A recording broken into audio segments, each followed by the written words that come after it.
Good afternoon and welcome to the Lunchtime Series with me, Kim Britz, leading the charge with insights, information, and ultimately effective results. Joining me to marketing and leadership segment, marketing and communications expert and co-host, Craig Page-Lee. How are you doing, Craig? Kevin, I'm great. Thank you. Here we are. Firstly, greetings to you on the 188th episode of our show series. And as you mentioned, it's our last one for 2024.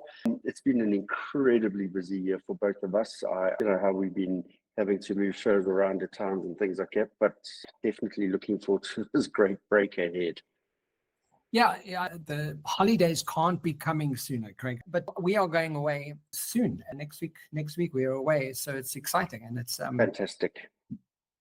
But yeah, it's been a very busy year and it's been quite an exciting one.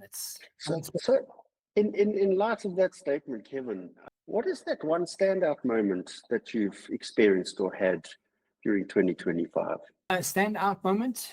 Or great experience? I think the standout moment, Craig, is that I started my own business in 2015 and it's evolved from one sphere to a different sphere and working in such a variety of industry and also going from just doing training, basic training to environments, to working in leadership capacity, coaching. And what was interesting doing an introspection this year was throughout those 10 years, the significant feedback that I've got from clients and people viewing what I do is they don't know the brand's name, they know my name. So, and for the last 10 years, I've avoided it. I'm like, who the hell's going to want to work with Kevin Britz? Why would I brand myself? I don't think of myself as a brand. But yet, when I engage with people and I engage with my clients, they do. They know me as Kevin Britz, the brand.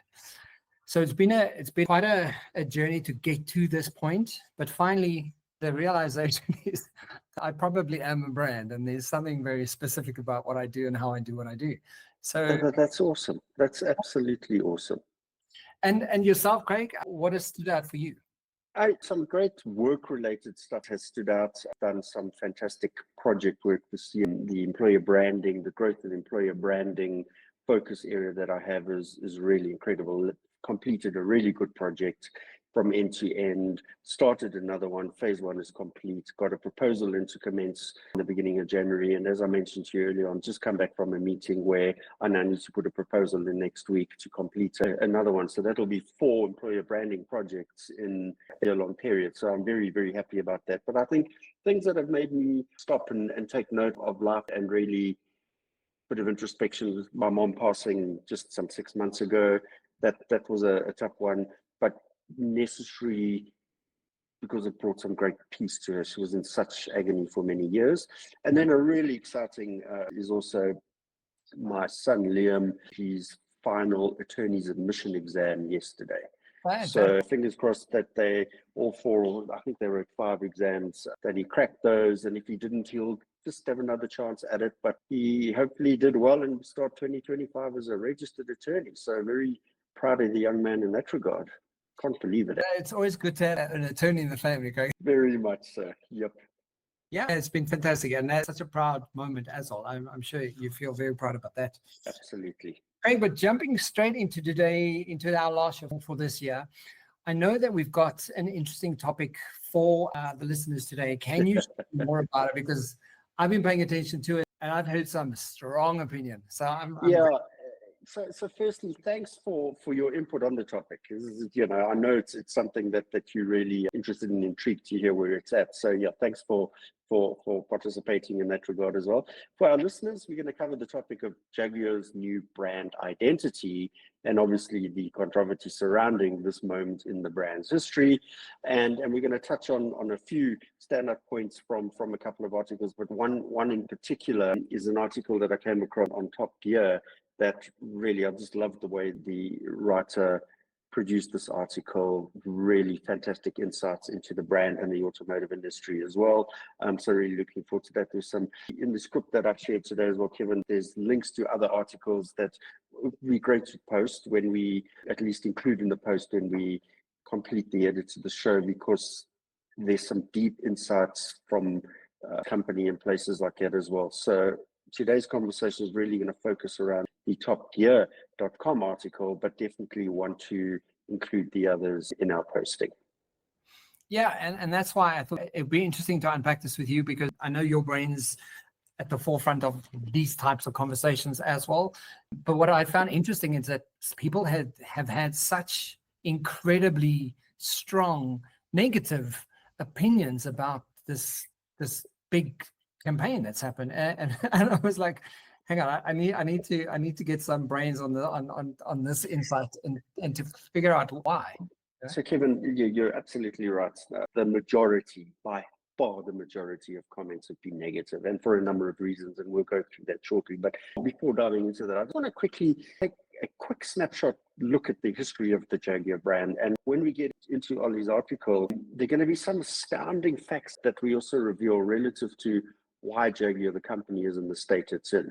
But just jumping back to an AI overview from my Google search, I want to pick up on the history of this fantastic brand Jaguar, which is a story of luxury and performance dating back to its origin. And so 1922, William Lyons and William Walmsley founded the Swallow Sidecar Company in Blackpool, England, which initially made motorcycle sidecars. And I had no idea that that was influence of origin. In 1935, the SS Jaguar 2.5-litre saloon was the first car to use the Jaguar name, chosen to reflect the car's feline grace and elegance, nicely positioned. In 1937, the Jaguar name was introduced to the stylish Scottish sedan models, which were the first four-door Jaguars. In 1950, Jaguar became a sought-after brand, but faced challenges due to steel shortages, then collaborated with steel producers to keep up the demand. In 1966, Jaguar merged with the British Motor Corporation and later with Leyland to form the British Leyland Motor Corporation. And I think this is probably where a lot of people begin to understand the brand existence from. Then in 1989, big surprise to the market, is Ford purchased Jaguar, and they definitely helped increase production. In 2008, again, a very big surprise, Tata Motors of India acquired Jaguar along with Land Rover. He formed the Jaguar Land Rover JLR company. Then the big jump to the future vision is in 2026, Jaguar will launch this new generation of all-electric models, including the four-door GT Gran Turismo.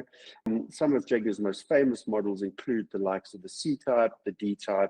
One we all know well is the E-Type, whether it's coupe or cabriolet, and then the XJ6, phenomenal car. The E-Type is considered as this enduring icon and one of the most beautiful cars in the world. And as an ardent Jaguar supporter and brand lover, I can vouch for that, Kevin. And you can hear from that movement throughout the years, Craig, how it's actually evolved and the things that's happened. So it's going to be interesting just to unpack the process here and the thinking behind it. But what can you tell us about the rebranding process? Yeah, Kevin, so the Top Gear article is titled Jaguar's Massive Rebrand Explained.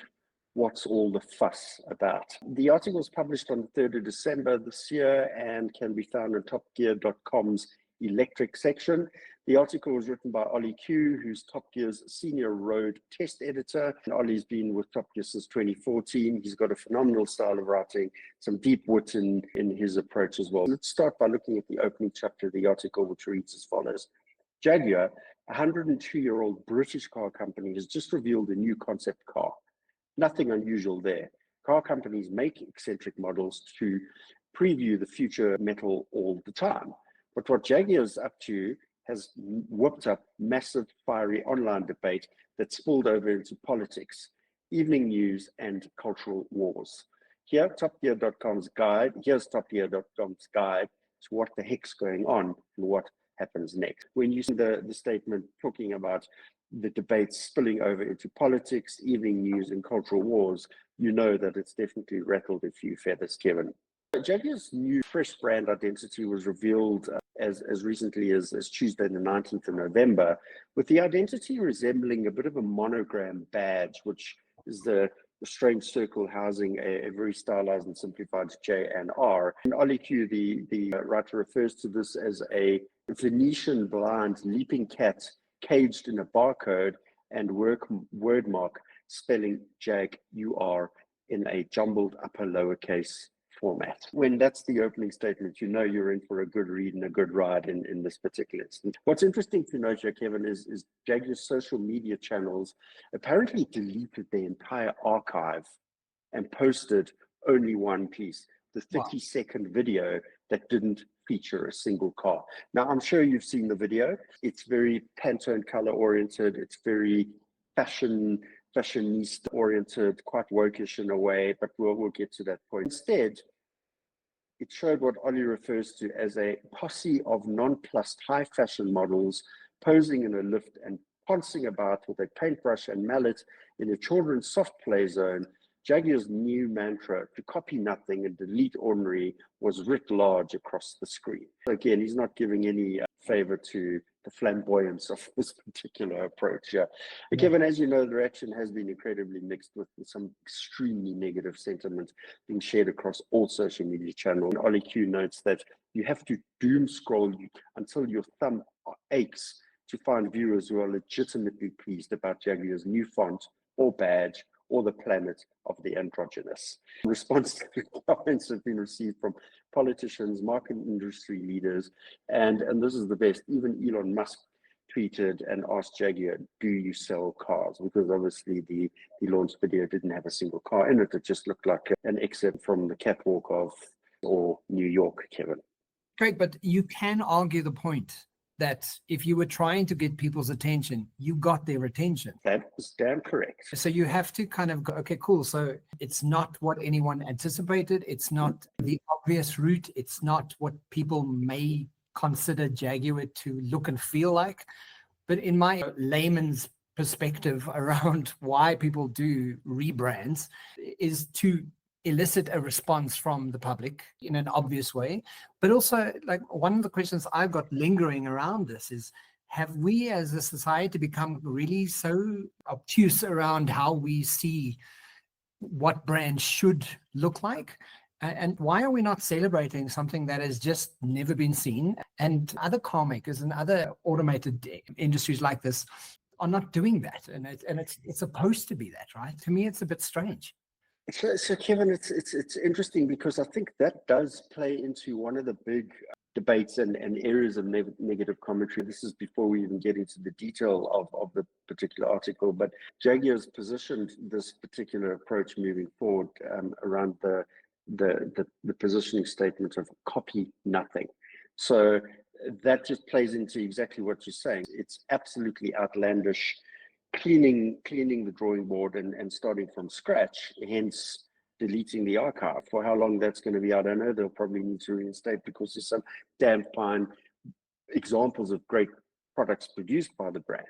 But copy nothing is one of the statements that has really riled people, because when you look at the simplicity of the font type and the approach, it is very reminiscent of where some of the other current modern brands have moved into. A couple of memes that actually are the antithesis of that, and they really play at taking a stab at copy nothing, because people feel that they actually have copied a hell of a lot to get to the simplicity of where they are. So it's an interesting conversation, and we're going to go into some of the depth as to what Ollie has seen relative to the automotive industry, price points, the competitors, the benchmarking against. So some really good insights to come out of his review. Craig, why the rebrand and the negative response? What did we learn about that? First and foremost, the negative responses, no one expected a rebrand from Jaguar.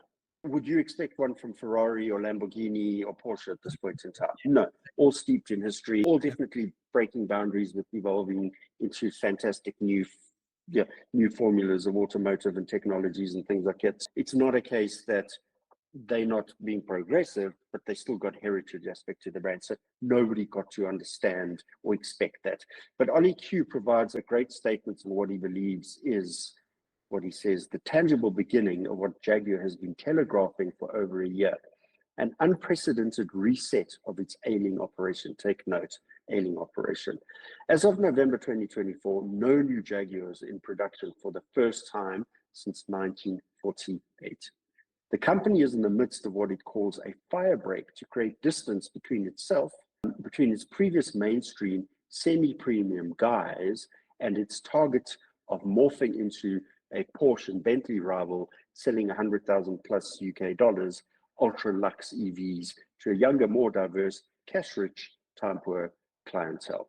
So an interesting combination of concepts and reasons that have been cited as to why they consider destroying the line in the sand and moving forward with a total new vision. What I find interesting around that proposition is there something with the likes of Sir John Ratcliffe, who he wanted to pick up when Land Rover out its series Defender range in its traditional guise. He wanted to buy the dies and re-equip another factory to continue that legacy piece. And Land Rover turned around and said, no, nobody's allowed to own the future of the past brand. So they collected all of that information and they brought at least all of the equipment and then brought it back to head office, and only they control the brand. And the reality there is they launched with a brand new, beautiful product. And that product still has longevity moving forward. Now, it sits in a business where the line has been drawn. Are they going to sell off Land Rover to another buyer? Or does the likes of the Ineos owner come along and actually say, I actually want Jaguar for its heritage pieces as well, in the way he did with the Defender aspect? So there's some interesting things that are going to happen around the brand. You can't just draw a line and get rid of the previous history, Kevin. Great, but you can argue the point that if you were trying to get people's attention, you got their attention. That is damn correct. So you have to kind of go, okay, cool. Now, I've gone and had a look at those videos. The car is big and boxy and cumbersome, and it goes back to the era of big traditional saloons that the royalty and rich and famous were swanning around. It's interesting to see where they're trying to position the actual design concept from that point of view. Okay. So Kevin, you're absolutely right. The majority, by far the majority of comments have been negative, and for a number of reasons, and we'll go through that shortly. But before diving into that, I just want to quickly take a quick snapshot look at the history of the Jaguar brand. And when we get into Ollie's article, there are going to be some astounding facts that we also reveal relative to why Jaguar, the company, is in the state it's in. But just jumping back to an AI overview from my Google search, I want to pick up on the history of this fantastic brand Jaguar, which is a story of luxury and performance dating back to its origin. And so 1922, William Lyons and William Walmsley founded the Swallow Sidecar Company in Blackpool, England, which initially made motorcycle sidecars. And I had no idea that that was influence of origin. In 1935, the SS Jaguar 2.5-litre saloon was the first car to use the Jaguar name, chosen to reflect the car's feline grace and elegance, nicely positioned. In 1937, the Jaguar name was introduced to the stylish Scottish sedan models, which were the first four-door Jaguars. In 1950, Jaguar became a sought-after brand, but faced challenges due to steel shortages, then collaborated with steel producers to keep up the demand. In 1966, Jaguar merged with the British Motor Corporation and later with Leyland to form the British Leyland Motor Corporation. And I think this is probably where a lot of people begin to understand the brand existence from. Then in 1989, big surprise to the market, is Ford purchased Jaguar, and they definitely helped increase production. In 2008, again, a very big surprise, Tata Motors of India acquired Jaguar along with Land Rover. He formed the Jaguar Land Rover JLR company. Then the big jump to the future vision is in 2026, Jaguar will launch this new generation of all-electric models, including the four-door GT Gran Turismo. Some of Jaguar's most famous models include the likes of the C-Type, the D-Type. One we all know well is the E-Type, whether it's coupe or cabriolet, and then the XJ6, phenomenal car. The E-Type is considered as this enduring icon and one of the most beautiful cars in the world. And as an ardent Jaguar supporter and brand lover, I can vouch for that, Kevin. At the end of the day, this is a brand that needs to make money. So the obvious question is, where are people, who are the people that are spending money, and where are these people, and how do we appeal to them? Other than the obvious Elon Musk knockoff effect that a lot of other vehicles are trying to do. So Kevin, they're actually predominantly Chinese, believe it or not.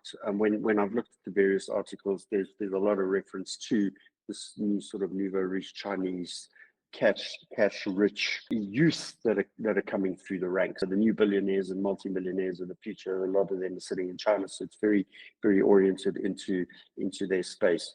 The interesting thing for me is the size of the vehicle. It's large. We're in a world of trying to reduce consumption, trying to reduce impact on the environment and things like that. And now we're producing bigger, bulkier cars which take more material, probably more electricity to produce, etc. So I haven't yet got my head around where that takes us, but really from a physical form point of view, it's large, and it makes me immediately think of the beautiful new Rolls Royces that are swanning around town. And I'm a big fan of the Rolls Royces, particularly the Wraith.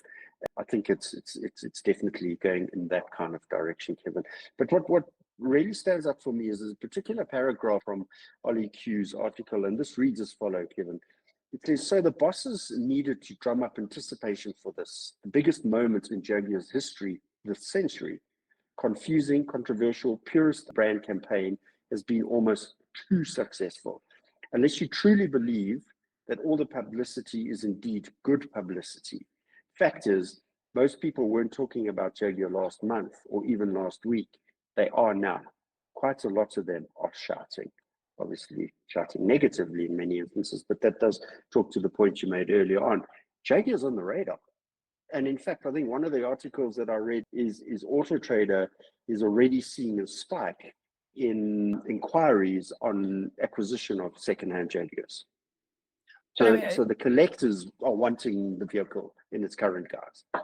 Yeah, Craig, like you could really argue this point that maybe that is a really, really incredibly smart move. That is unbelievable strategy at the forefront of what brands could be doing. And yes, it's controversial, and yes, it's really poking the bear in a way that nobody anticipated. But maybe that is exactly what they were intending to do. I think correctly so. But what's interesting for me in light of that, Kevin, is there are no vehicles in the current production line. So with this hype and potential growing demand for the vehicle, is there a chance that they'll reignite the production lines and run off more of the current designs to feed what is potential demand? Or is it we're just going to see a really active second-hand market, trading market, and watch the price and value of the Jaguar brand really go beyond anybody's wildest expectations? There's a history of people poking the bear, for lack of a better word. In the history of marketing, that's what people do. So, it does gain traction, and it does highlight, and maybe that's exactly what they're doing. To me, I'm kind of going, well, that's interesting. I'd love to see where this is going. Picking up from the article, why are people angry with the rebrand? Kevin, this is where I really need to read some of Ollie's content, because he writes it so beautifully and he articulates it in such a meaningful way. And it's really important to understand the multiple angles and comments that have been touted about on why the rebrand. So firstly, as at 3rd of December, the YouTube video had over 2 million views, Kevin, and the Instagram Reels had over 6.9 million views. And the reality is the general commenter sentiment across both these social media channels has been overwhelmingly negative. But this is where it gets interesting, as the word woke and go woke broke has actually been bandied about as much as the phrase RIP Jaguar. People were definitely confused about the lack of the car. They were irritated by Jaguar fixing a badge that people didn't seem to think was broken, and enraged by the deletion of previous social media posts. The question here is, has Jaguar erased its history? A very interesting question. And again, as I mentioned a short while ago, will we see a reemergence of that, maybe in a parallel channel or something, because you have to have some kind of aspect of tying back to your history. But for me, the badge wasn't broken in my brand view, my experience of working and living with brands. I did not think the brand was broken. It's almost as if one would say, take away the Nike swoosh and bring back the typography and just simplify it and make it bland, and there's your new brand. Whereas the leaping Jaguar was just the most beautiful component, and if it did lose its word set, the iconic mark would still have relevance. prancing horse of Ferrari, the bull of Lamborghini, all of those have great relevance in identification of the brand. So to eliminate that was quite an interesting process. But what's interesting here is that Ollie believes that there is a theme in the responses that have emanated on social media, and that the Jaguar embodies the car industry at its most traditional. Caddish, Kevin. Craig. But this is a moment where we literally have to wait and see, exactly as Ollie writes in the article. It's a case of wait and see. And, is that vehicle that's running around the tracks of Jaguar head office in the UK going to set the tone for a really successful future for the brand? Or is it something that is a mimicking game and they're going to very quickly realize isn't doable and they're going to have to backtrack, but find another way to reinvent the business? Because at the end of the day, that's what is necessary for Jaguar. And yourself, Craig, what has stood out for you? Some great work-related stuff has stood out. I've done some fantastic project work this year. The employer branding, the growth of employer branding focus area that I have is really incredible. Completed a really good project from end to end, started another one. Phase one is complete, got a proposal in to commence in the beginning of January. And as I mentioned to you earlier on, just come back from a meeting where I now need to put a proposal in next week to complete another one. So that'll be 4 employer branding projects in a long period. So I'm very, very happy about that. But I think things that have made me stop and take note of life and really bit of introspection with my mom passing just some 6 months ago, that was a tough one, but necessary because it brought some great peace to her. She was in such agony for many years. And then a really exciting is also my son Liam, his final attorney's admission exam yesterday. Right. So fingers crossed that they all 4, I think there were 5 exams, that he cracked those, and if he didn't, he'll just have another chance at it. But he hopefully did well and start 2025 as a registered attorney. So very proud of the young man in that regard. Can't believe it. And the last thing I want to say about it, Craig, is I think Jaguar, the brand itself, as I know it, is not flippant in its approach to anything. That it's not all, let's see if this works. That's not the kind of sentiment I've ever got from this brand. So it's not what anyone anticipated. It's not the obvious route. It's not what people may consider Jaguar to look and feel like. But in my... So Kevin, you're absolutely right. The majority, by far the majority of comments have been negative, and for a number of reasons, and we'll go through that shortly. But before diving into that, I just want to quickly take a quick snapshot look at the history of the Jaguar brand. And when we get into Ollie's article, there are going to be some astounding facts that we also reveal relative to why Jaguar, the company, is in the state it's in. But just jumping back to an AI overview from my Google search, I want to pick up on the history of this fantastic brand Jaguar, which is a story of luxury and performance dating back to its origin. And so 1922, William Lyons and William Walmsley founded the Swallow Sidecar Company in Blackpool, England, which initially made motorcycle sidecars. And I had no idea that that was influence of origin. In 1935, the SS Jaguar 2.5-litre saloon was the first car to use the Jaguar name, chosen to reflect the car's feline grace and elegance, nicely positioned.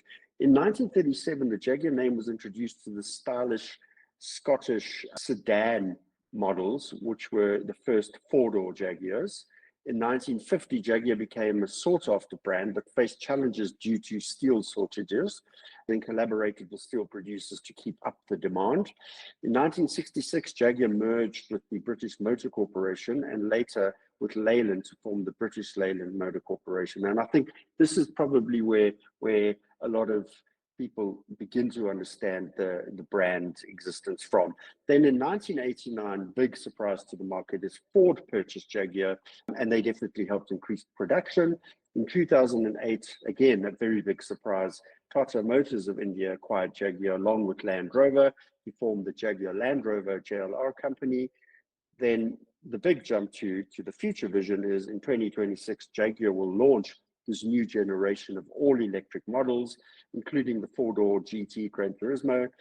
Some of Jaguar's most famous models include the likes of the C-Type, the D-Type, One we all know well is the E-Type, whether it's coupe or cabriolet, and then the XJ6, phenomenal car. The E-Type is considered as this enduring icon and one of the most beautiful cars in the world. And as an ardent Jaguar supporter and brand lover, I can vouch for that, Kevin. It'll be really interesting to see how the trust metric for customer experience stacks up for Jaguar over the next few years, as customers either really come to terms with the rebrand and love the brand or not, and whether the promise definitely lives up to this hype that has been created, Kevin. Yeah, and I was doing a bit of a summary on AI to go, okay, so give me a quote that we could use for this conversation today. And the quote highlights the necessity of bold moves like Jaguar's rebrand to stand out in a competitive and evolving market, even at the risk of controversy.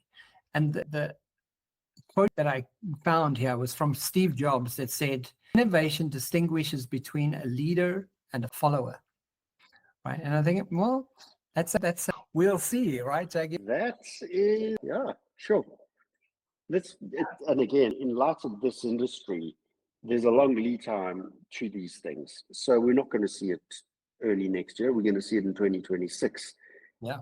In reality, Kevin. So I'm intrigued to see what the narrative and storytelling and hype building is going to look like next year, and unveiling this magnificent beast or not in 2026. And Greg, I think that's going to be interesting for us to, in a year's time from now, we can do a follow-up story about this, the fact, and say, okay, well, last year we got the shock and it was so controversial. Did it work or did it not work? Absolutely. Hopefully it worked. Yeah. And thank you for the insights. I think that was fantastic. And a great piece of writing by Ollie Q. I'm going to go and delve into more of these articles. He's got some really great articles on Lamborghini and things like that. Yeah, I love his style. Flamboyant. Absolutely. And all the references that you've shared with us, Craig, we'll also make sure that that's in the description boxes below. So go and check it out. There are links, guys, from Jaguar, from Top Gear, Fast Company, a whole bunch of information that you can go and check out. Craig, a fantastic year of conversations that we've had, and it's been such a pleasure to be on this side of this conversation with you. And throughout the year, I've learned an enormous amount. So thank you for being right there. Thank you. It's been great that we've had this ability to continue doing what we're doing and having fun in the process. And as you say, learning so much about different topics and different points of view, and constantly on the lookout for the next conversation opportunity. Absolutely. And here's to the next 188 shows, Craig. Cheers. Absolutely. Brilliant. Thank you, Kevin. Have a good one. Have a good one. See you in 2025. Absolutely. Please remember to like and share. Guys, tune into the Lunchtime Series every week, Wednesday and Thursday. For myself and Craig, have a fantastic week. We'll chat to you soon, and have a great festive season, guys. Yeah, absolutely. Thanks so much. Thank you, Kevin. Cheers.